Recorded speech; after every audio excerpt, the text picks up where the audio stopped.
Hey, what's going on, guys? Jake here with White House on the Hill, and we're here with Dan Keebler, who is the president of the Mid-America Organic Association, and we're here at the conference. It's just outside of Kansas City, and just want to introduce you to Dan and see what this conference is all about. Okay, well, thank you, Jake, for having me speak a little bit about our wonderful conference. We've had a conference for a number of years, and this year we're holding it here in Independence, Missouri. We have 3 days of our conference, and so we have a lot of speakers throughout each day. We have panels. We have a huge exhibit hall with about 60 vendors. And so we really have a very good networking system going on here, where we can talk about different things that have to do with organic principles, ideas, both for big farmers, small farmers, transition farmers, and lifestyle sort of situations even. And so this is where we can kind of get stimulated and motivated and inspired. And then what we do is we talk about this, and then we take it home to our communities. And we talk about it more there, and maybe we begin to implement it. And so that's what it's about, is this kind of getting motivated, getting inspired, and then taking it home and building on that. That's what we're about. Very good. Well, let's go see what everybody's talking about. Let's do it.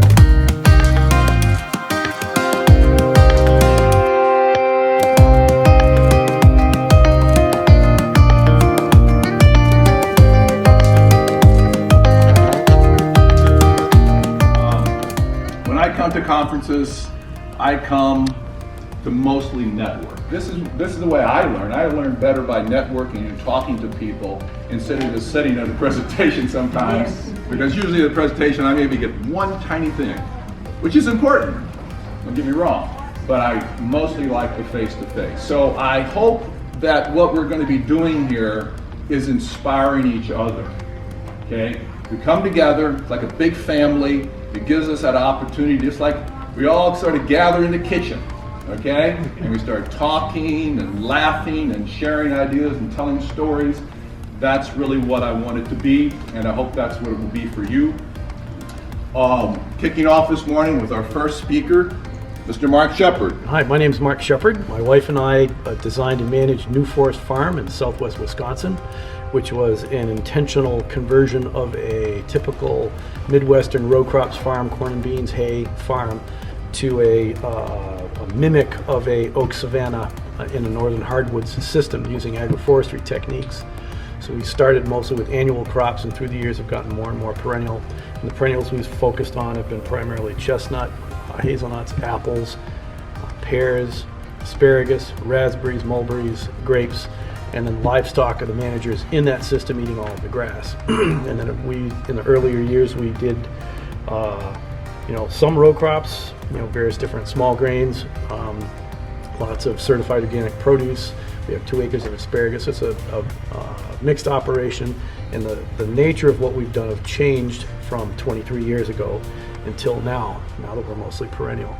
So then part of that process, in order to select species that are site adapted, if you think about the brush on the side of the road, nobody takes care of it at all, and it still lives somehow.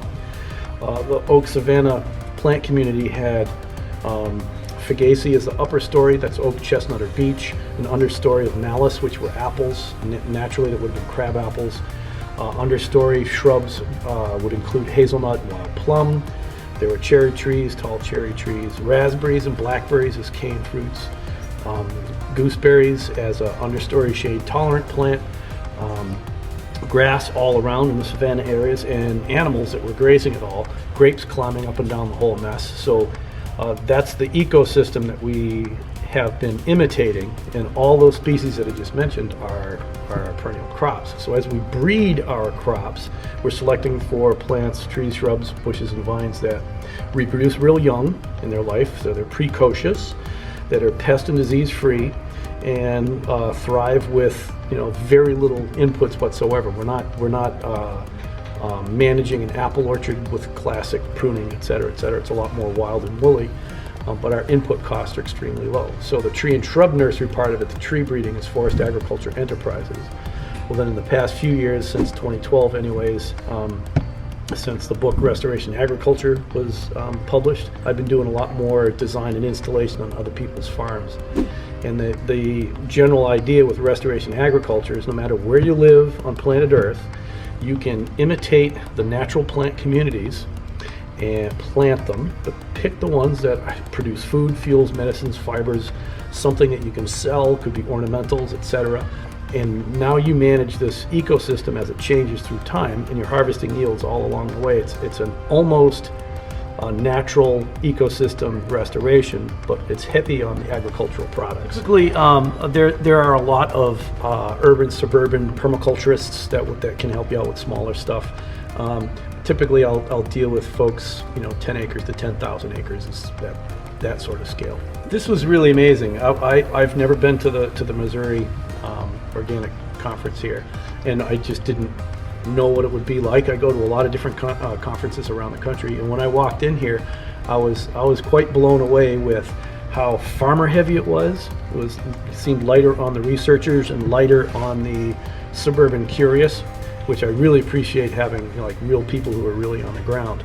And it's packed. There's a lot of people here. This is really neat. It's a wonderful conference. They can connect with me at restorationagriculture.com for design and installation services, consulting, or they can order trees, shrubs, bushes, and vines, etc. from forestag.com.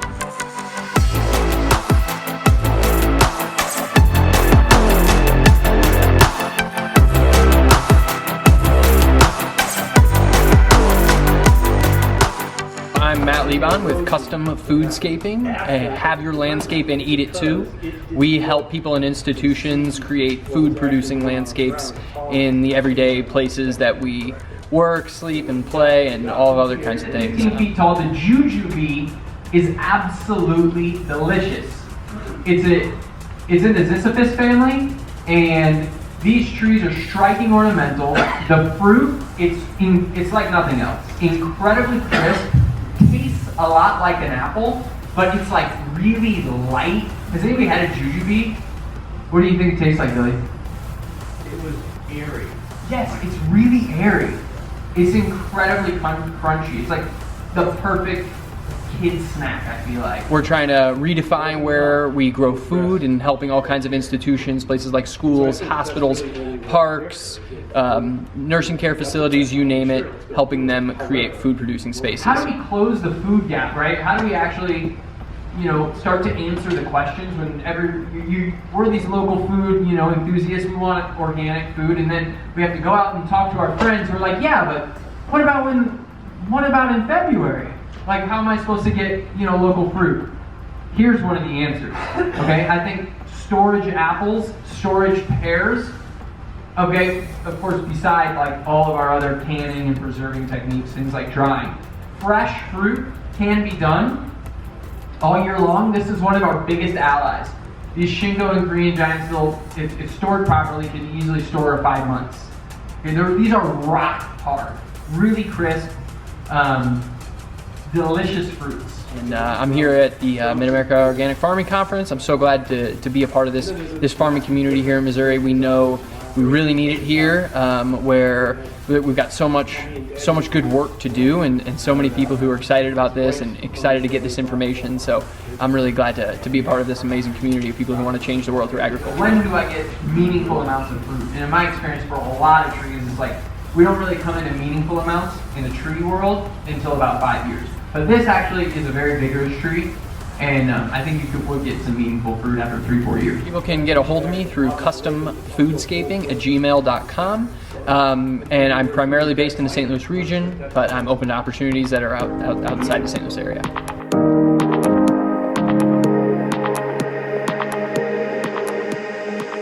I'm Bill Sullivan. And I'm Brittany Sullivan, and we're with Sullivan Farms, based out of Fayette, Missouri. We're doing the Pigs and Permaculture talk today.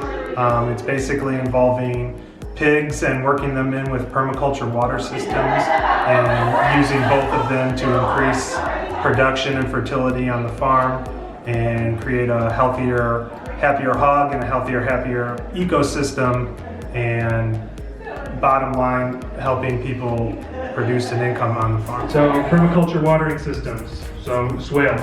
It's a water holding ditch on contour. This is a picture of one of our main swales in the back. You can see on the left hand side there's some willow saplings that we had planted. there's a little dip in the swale there where there's water. And I'll show you in a few slides later how we get rid of excess water once the swale's full. Our house is here on the bottom right, and those yellow lines are where the water was flowing. This tree line here in the center is the lowest point. There's actually not even a seasonal creek, but a kind of a creek. It doesn't really ever flow unless it rains. So that top left pond is our highest point on the property. And then this red line here is a large, about 600-foot swale, which we saw the picture of. So all that yellow line water originally went to that 2-acre pond that's in the middle. By building that one swale, which cost a bulldozer maybe 3 hours and it was like $500, you capture every bit of that water, and when it's full, it's going to overflow through a control pipe into that top pond. So it's going to fill up that pond first. Where you can see the original runoff into that pond is just, you can see that little line coming off the back of it there.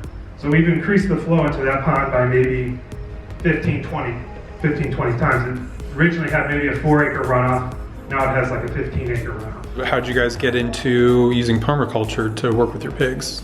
Permaculture was something we were interested in before we started raising pigs. So we had implemented a lot of stuff in our gardening, which is another thing we do. And so we tried to use that as a way to help make it easier and better to raise our pigs. Our big thing on our farm is using the whole animal. I want to be able, they kind of sacrifice their life for us. So with that being said, there's a lot of diets that are out there. We have a lot of different customers that, ask for lungs and for hearts and for livers and kidneys and, feet. And getting to know your butcher really well also, that helps tremendously. So I call Jennifer all the time with different questions. So I know the ins and outs of what they're doing there.